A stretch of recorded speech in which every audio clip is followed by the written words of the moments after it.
Hey CS friends, it's Anika Zubair here, and if you've just been hired as the first customer success manager or you're building a CS function from the ground up, this episode is for you. Now, I'm not talking about an organization that is already building CS. I'm talking about being the very first customer success pro. So there's no playbooks, no journey maps, just a product, a few customers, and a lot of pressure to make sure that they don't churn. Does this all sound familiar? Because I've been there too. And today I am walking you through how to implement customer success strategies from scratch. So, what to avoid, what to prioritize, and the exact steps to start creating impact, even if you're just a team of one. Because again, I have been there. Because let's be super, super, super honest. This is the part that no one teaches you. They don't go over it in your onboarding. And if you're new here, I'm Anika Zubair, the founder of the Customer Success Pro and coach to CSMs and CS leaders around the world. And I help CS pros become revenue generating experts. And I'd love for you to subscribe or follow this podcast if you want more tactical advice like this one every single week. So let's dive in. Hello, everyone. I'm your host, Anika Zubair, and welcome to the Customer Success Pro podcast, your go-to space for real talk, expert advice, and actionable insights in the world of customer success. I'm a CS executive leader, award-winning strategist, CS coach, and customer success fanatic. I help CSMs and CS leaders build the skills and the confidence to become revenue-driving pros and scale world-class CS teams. So whether you're brand new to CS or a seasoned leader, this podcast is here to support your growth. Because customer success isn't a destination, it's a journey. And I'm here to be your guide and navigate every step of your journey. So join me every Wednesday where you'll get fresh CS tips, tricks, and strategies you can actually use. Some weeks I'll share my own insights and best practices from working in CS over the last 13 years. And once a month, I'll bring on expert guests to dive into the most relevant and pressing topics in customer success today. So if you're ready to level up, hit subscribe on Apple Podcasts, Spotify, or wherever you tune in, and let's make your CS journey a little bit easier together.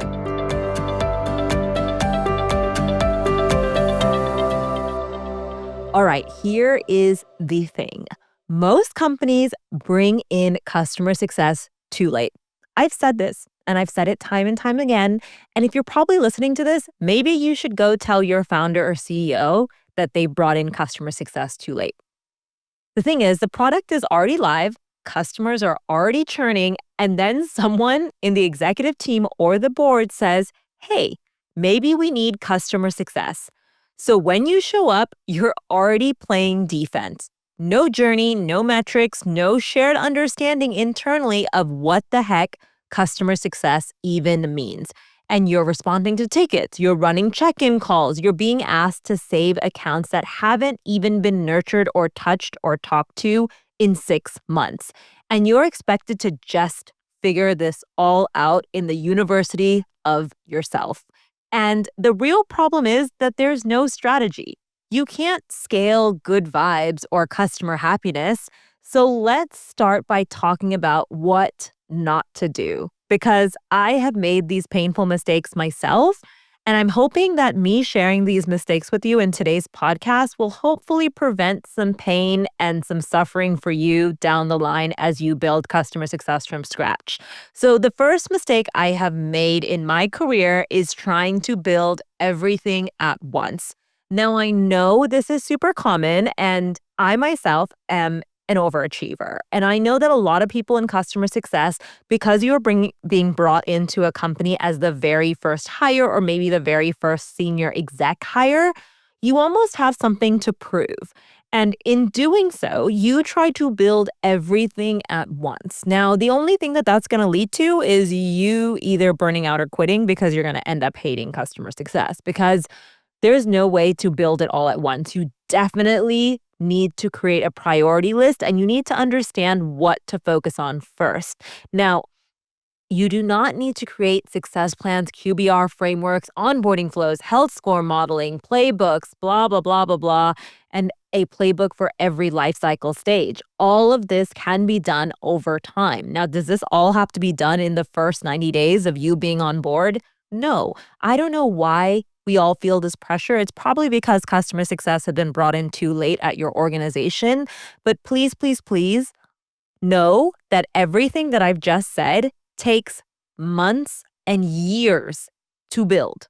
So if you are trying to do it all in the first 90 days, you're just setting yourself up for failure. So I have personally done that. I have personally tried to build everything all at once, and all it resulted in was me being exhausted. And actually, my executive team being disappointed because I promised them the world and nothing actually happened, or very little happened. So, my biggest tip is avoid that mistake. Avoid trying to do it all at once because you can't. You honestly cannot. And I need you to start small. So I need you to build one thing really, really well. And again, this comes down to prioritization and deciding what works in your organization. Now, I can't tell you what works. You have joined that company. You know the product. You know the customers. You know what's really important to focus on right now. But you need to start small. And then you need to move on to the next thing. And I can't tell you what the next thing is or where to start. But what you do need to do is just start on one small thing.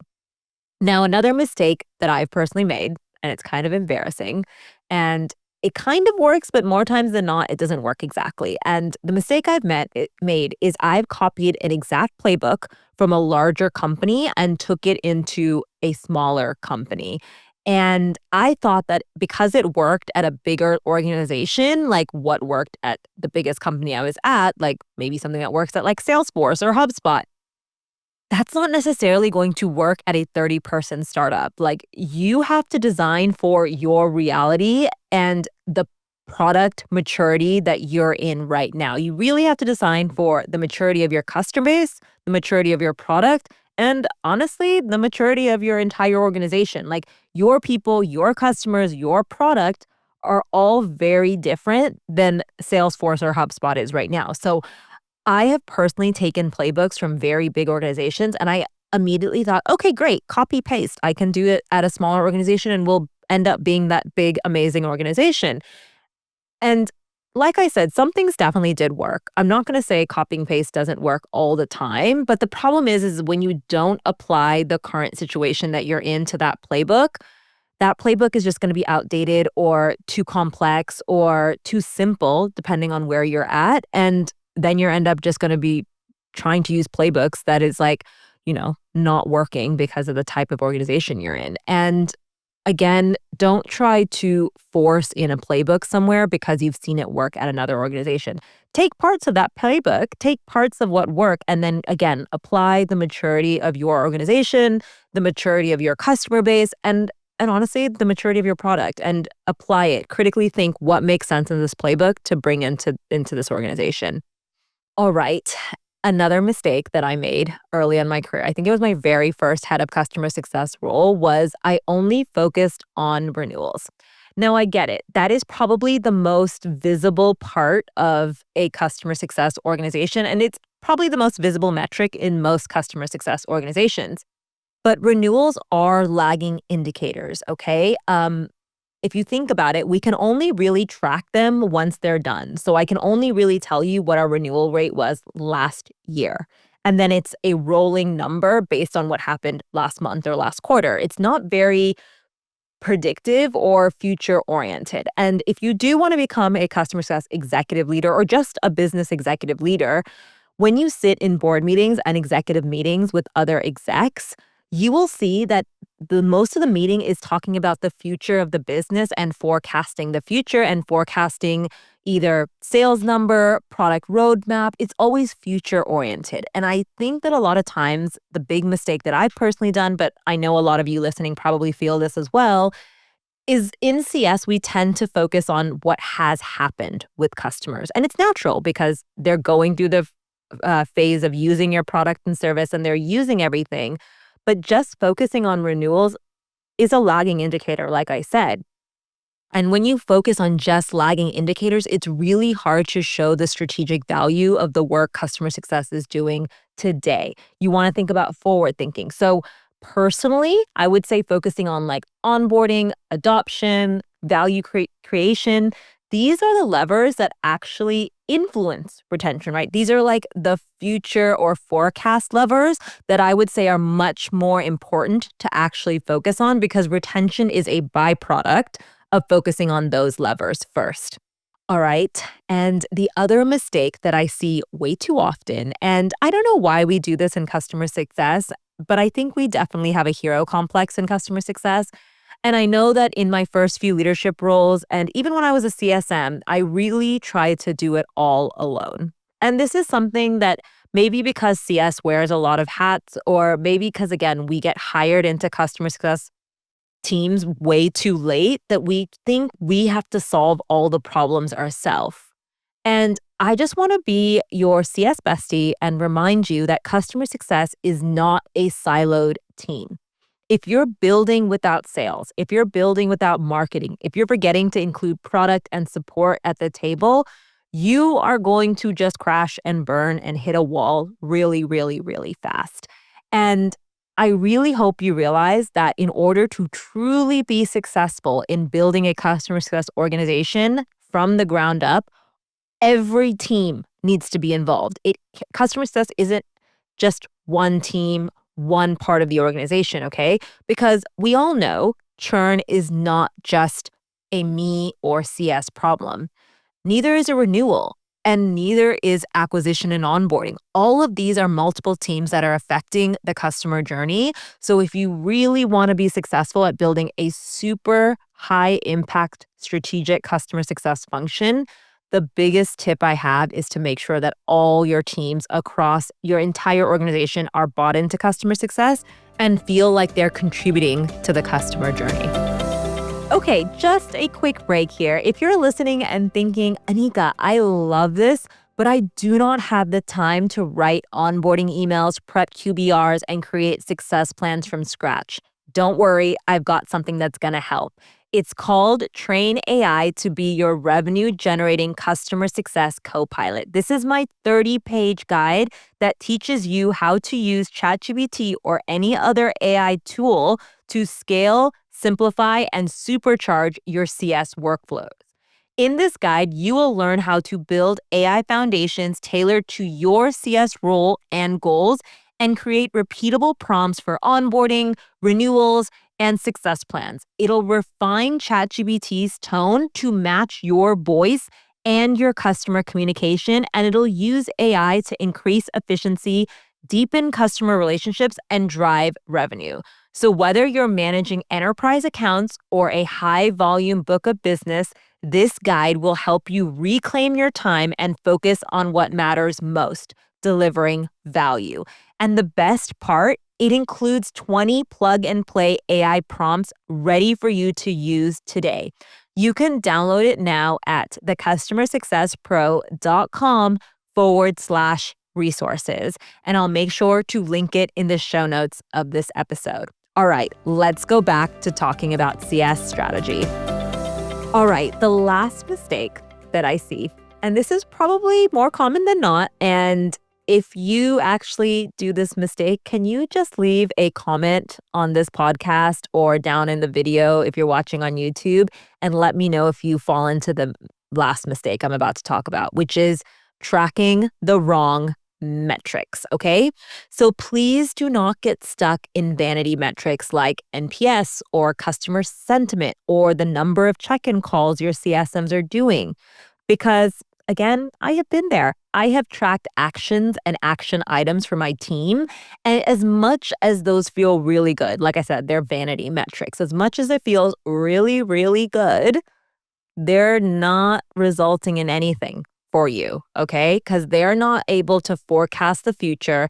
They're not able to show you upsell opportunities. All of the number of check-ins, by the way, how often does more check-ins lead to actual upsells or renewals? If you have a direct correlation, great. But more times than not, more check-ins don't necessarily correlate to more revenue. So instead, I need you to focus on things like onboarding completion or onboarding completion time, product usage, goal achievement, outcome achievement, outcome mapping, outcome value orientation. Like all of these things are things your customers care about. And they're actually what you should be tracking instead of the vanity metrics that you keep reporting on. Because I'm going to be honest, in CS, and this is going to hurt a little bit, we're getting lazy. We are just tracking what is easy to track. And I know that hurts. And I don't mean to be a bully or hurt you in this conversation that we're having, but I just want to be the honest reminder that tracking the number of check-in calls your team is doing is not going to result in 130% NRR or a less than 5% churn rate. I'm sorry, it's just not. Those are activities, but activities don't show value. And that is what the name of the game is in customer success. Okay, now that we've covered all the mistakes that I've done in my career and I've bared my soul and told you all the problems I've done, and hopefully, again, all these mistakes are going to be prevented now that you listen to this podcast and you're going to be like, okay, I'm going to now step forward and be strategic and build a strategic customer success function from scratch. Let's talk about what you need to actually do to build a high performing CS team and CS function. So first thing I want you to do is I need you to map out your customer journey. Now, I know you're probably listening and thinking, oh my gosh, not another customer journey. And I just want to be really, really clear. A customer journey is not for your customer. It is for you. It is for your internal team. It is for your executive team, your board. It is for your entire company to really understand what the entire organization is doing to see the success of a customer. Now, this doesn't have to be pretty, okay?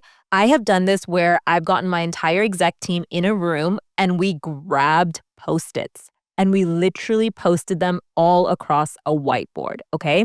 You can grab a Google Doc, a Notion page, heck, a whiteboard. And I just need you to start to outline the major phases that happen with your customer. So let's say the first phase is onboarding, then there's adoption, and maybe there's expansion and renewal. Again, very basic, but let's keep this simple. We're building a customer success journey for your entire company and organization to fully understand, okay? And then the next thing I need you to do is I need you to ask yourself, what does success look like at each of these stages? Okay. Don't think about the product. Okay. Don't think about features.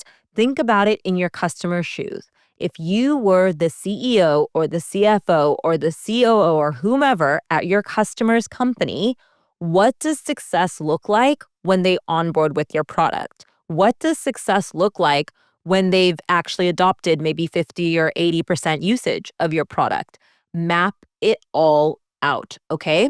And then I want you to define it internally, okay? Like seriously, ask your other execs or other team members or other counterpart leaders, what does CS mean here? What does it mean to you? Okay. And again, I've done this where I brought my entire exec team into a room and I made them write it all down, like from my chief product officer to my chief people officer. We all wrote down, what does customer success mean at this point of the customer journey? Is it retention? Is it expansion? Is it driving usage? Is it maybe strategic partnerships? Is it, I don't know, churn mitigation? If you don't define success, I'm sorry, you're never going to be able to measure it and your internal teams are never going to know what to do. All right, once you've done all of that, I need you to build your minimum viable CS motion or strategy or whatever you call it. This means one success plan template, one onboarding outline, and one business review format. Okay, that's it. One of each of those things. Keep it simple. Again, you don't want to do too much and you don't want to overwhelm yourself because it's just going to lead to burnout. Do not overcomplicate this, okay? Just one of each thing.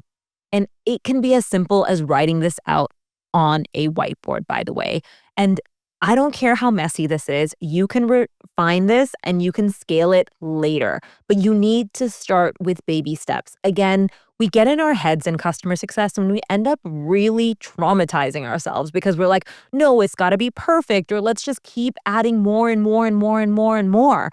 And again, more does not necessarily equal more value to your customers. So keep it simple, keep it to the point, and build out one success plan, one onboarding module or checklist or outline, and one business review. That's all, okay? And then once you've built all of that, I need you to loop in all the other departments. Remember how I was telling you that I had all my execs in one room? I need you to bring in the sales team so that you can start aligning on handoffs. And then I need you to work with product to understand how feature adoption is going to work, and then also how to understand how feature feedback is going to work. And then I need you to partner with marketing to make sure you're reinforcing customer outcomes, customer case studies, but also how product is perceived by your customer. All of that is marketing's job and your job, not just your job on your own. And then finally, the last step, which is so important. You've done all this work. You've built a minimal viable customer success plan and motion. Okay. You've started to build it. But what I need you to do, which is again, something that we end up forgetting to do, is I need you to make sure you set up a way to measure all of this success, because what doesn't get measured doesn't actually provide any impact to the business. And remember, in CS, we are trying to show our impact every single day. So even if it's a manual spreadsheet, listen, I love a good spreadsheet. Anyone who hates on a spreadsheet probably shouldn't be listening to this podcast, because truly, most businesses are built out of a spreadsheet and a pivot table. But listen, even if it's a manual spreadsheet, start tracking onboarding success rates, usage trends, churn reasons, expansion triggers. I don't care. Start tracking the simplest of things in your spreadsheet, because what gets measured gets improved. If you don't actually measure what onboarding looks like when you first start, or maybe what a business review actually should start be measuring on, what's going to happen is you are going to start to spin your wheels, and you're going to be like a hamster on a wheel, and you're going to be reactive. Because when we don't measure our starting point and where our ending should be, we never know what to improve on. So start to measure where you're at. Measure how long onboarding takes. Measure how many customer calls you're doing to make sure adoption happens. Just start measuring, because what happens is once you measure it, you know what needs to be improved.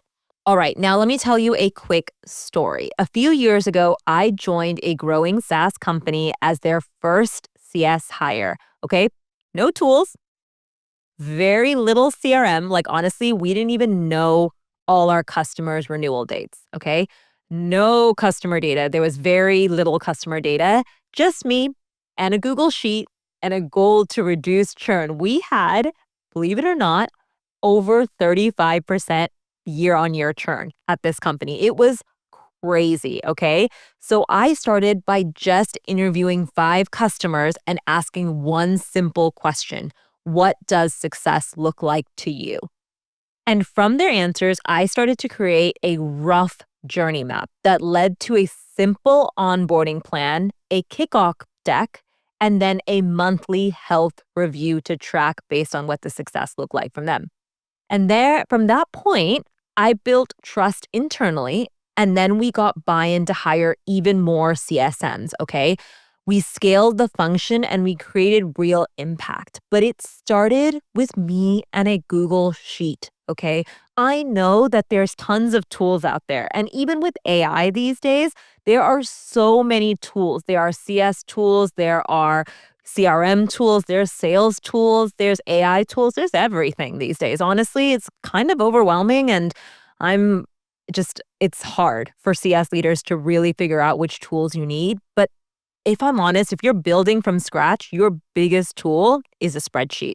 And the entire customer success strategy that I started to build, it just started with me listening. By the way, it started me to listen from our customers and started to document it, okay? I needed to document. Remember, we need to start to measure everything, because once you start measuring, you then really know what needs to be fixed. So yes, you can do this too, by the way. Even with nothing but a spreadsheet and your brain, you can do this too. And that is what I hope you are starting to realize as you listen to this podcast episode. So let's talk about your next step and your weekly challenge, okay? So this week, I want you to do this. I want you to map out your minimal viable customer journey. Again, do not overcomplicate it. Keep it simple, okay? Just write it down. Again, write down the stages: onboarding, adoption, expansion, renewal, or whatever the stages are within your company. And then ask yourself, what is the desired outcome for the customer at each of these stages? And what's one tactic or play that you could introduce at the point, okay? You don't need a full playbook. You just need a little bit of clarity. That's where your momentum starts. And that's what you can start to build on when you are building out a true high-performing customer success strategy and team. But it has to start somewhere. And it has to start simply, because if it's overcomplicated, which I have done, what happens is it paralyzes you and it leaves you feeling like you're not enough. And that is when imposter syndrome kicks in. And that is when we're all questioning our value and worth. So let me remind you on this episode, you are extremely valuable. You are a revenue leader, and you are going to crush it as you build out this minimal viable customer success motion that you are working on. But you've got to start with the baby steps, and you've got to make it simple. And if you want help building out your CS strategy, I've got the resources for you.